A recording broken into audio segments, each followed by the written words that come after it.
Hello and welcome to Street View for February 2019. Today we're doing a deep dive on the two fundamentals of real estate, supply and demand. And we've got the Toronto Real Estate Board's annual report as well as the outlook for 2019 in our hands. It just got published. So we've got lots of great content along with our regular monthly review of the market performance. So let's get started.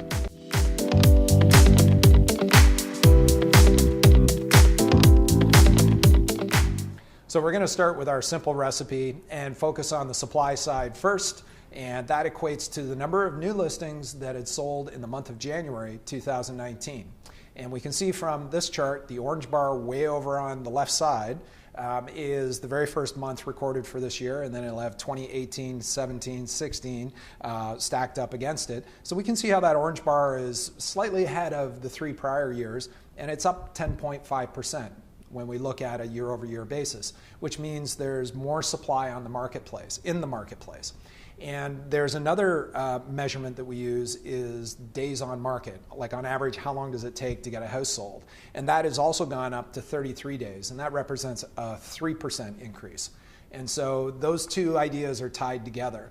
And when we have the number of listings increasing, there can also be some recycling of listings, meaning if it's taking longer to sell properties, making price changes or changing the strategy in marketing the property, you'll terminate the existing listing and then you'll relaunch it with a fresh listing.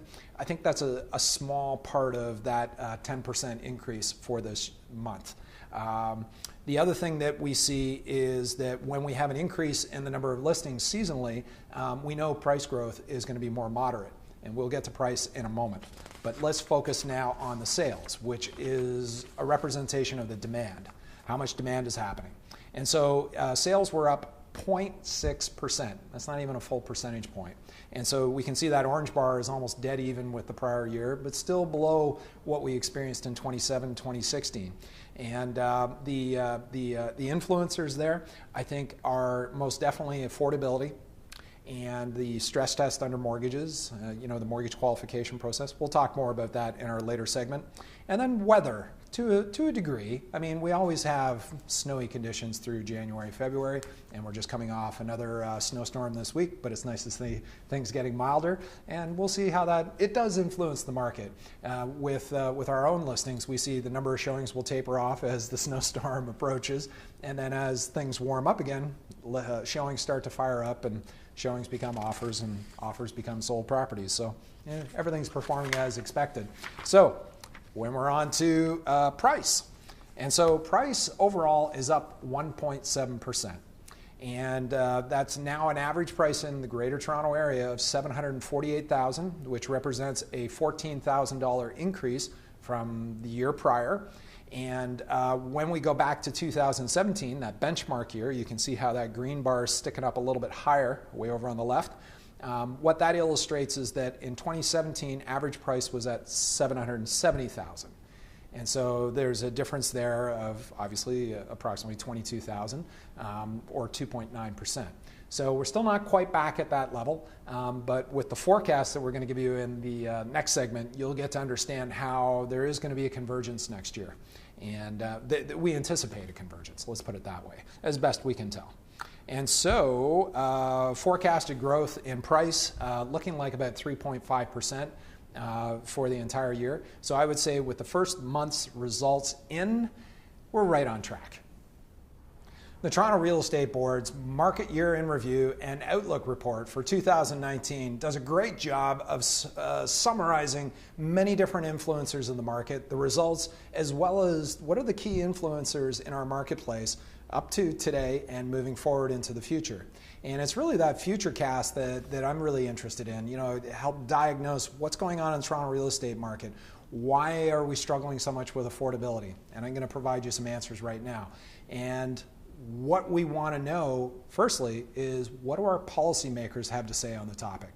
So let's refer to Honorable Steve Clark, who has noted their government is taking steps to increase the supply of housing that is affordable for all Ontarians.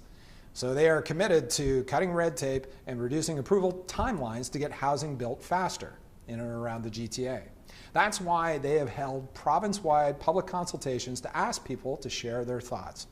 And they're taking the best of those ideas to include in their Housing Supply Action Plan that'll come later this year. And similar to the Fair Housing Act that the Liberal government had done that caused such a dramatic market change in April of 2017, I think this will be a little longer out, because talking about cutting red tape and improving the approval process for building more homes takes a long time for it to become a reality.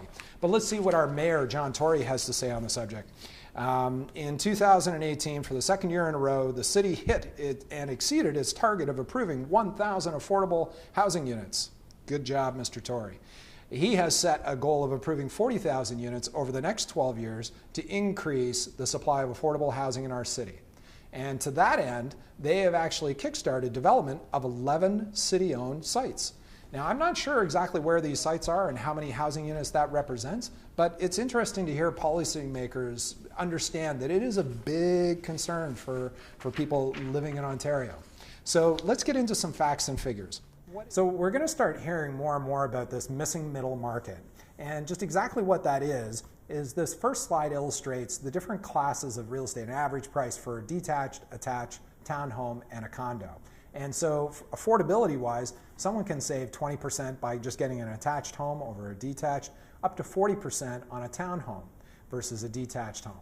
And so when we think about, the missing middle is right in the middle there. The condo apartment is down on the other end.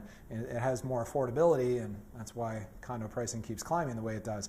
But, what kind of housing are we building in the Greater Toronto Area?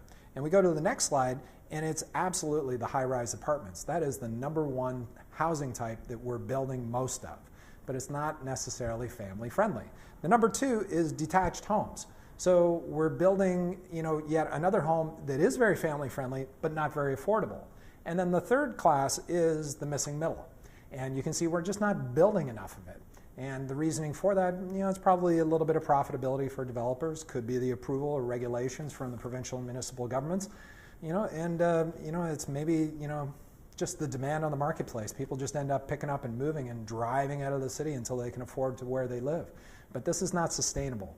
It's going to create a really bipartisan market where you're going to have the haves and the have-nots. I know that probably part of that exists today, but I think we can aspire to be better in the future. And it sounds like our leaders in policymakers have that in mind, and I think we do too on the demand side.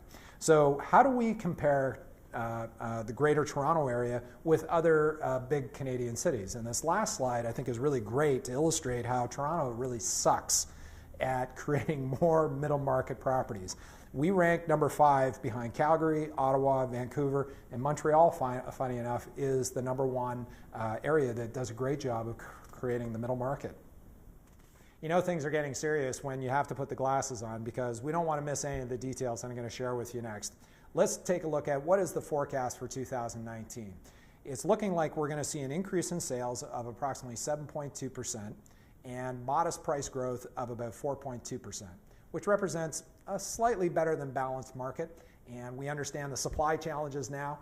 Let's dive a little bit deeper into the demand side. And how's the average Canadian feeling about housing? How important is it? Well, Ipsos Reid performs a poll every November, and we've got those results right here. And so housing ranks number 3 on our chart of top issues for average Canadians. Number 1, of course, being healthcare. Number 2 being the economy, then housing, and then poverty and social inequity, then taxes, then unemployment. Good old Canadians, right? We got to look after one another. I love that.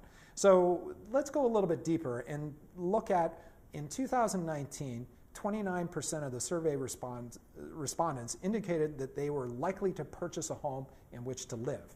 So, the relativity of that is, with the same survey going back 3 years prior, how does it compare? And it's up. It's 29% versus in 2017 it was only 26%, and then it was 28% in 2016, 30% in 2015. So what does that mean? It's consumer confidence and people's plans to purchase a home. And it's funny, that little downtick into 2017, that corresponds with the correction in the market. And of course, everybody was feeling very down about making a move and very concerned about affordability, but then the market adapts and it rebounds and interest returns. Interest in owning a home, that is. So the next piece I want to focus on is borrowing costs. What's happening with interest rates? And there's a really interesting piece inside the Outlook report that I'm going to share with you now.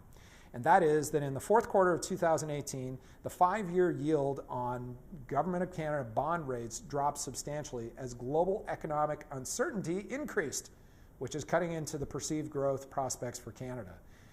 Right, and I think we all understand the trade wars that we've been going through in the last 3 to 6 months, and this is having an impact on the market for sure. And so that drives down bond yields, and what does that mean for interest rates?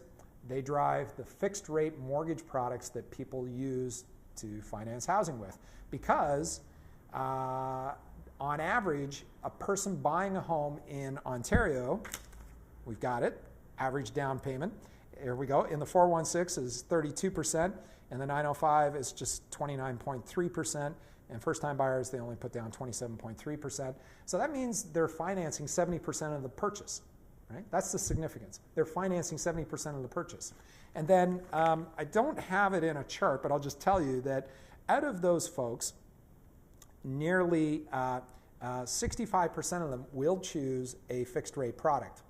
So bond yields and what's happening with the interest rate on fixed rate products is very, very important because it influences the majority of the market and their affordability. So if bond yields are down, interest rates are down, great. Interest rates are going to be lower for people to borrow. The bottom line is that the real estate market is doing exactly what it always does. It balances. And it is actually one of the most stable markets we've seen in years. It is a wonderful market for you to go out and find your next dream home and then sell your home at a very much near benchmark price. If you have reasonable expectations and you have the financial capabilities, it's a wonderful market to be in. And for those of you that might be thinking about dipping a toe in the water for 2019, reach out. The planning stages are happening right now. We're helping our clients get organized and make the most of the spring market. Eventually the snow will melt and a move may be in your future. We can help you navigate the way. And until next time, I'm Matt Emerson of RE/MAX Hallmark, Emerson Group Realty. We'll speak to you again soon.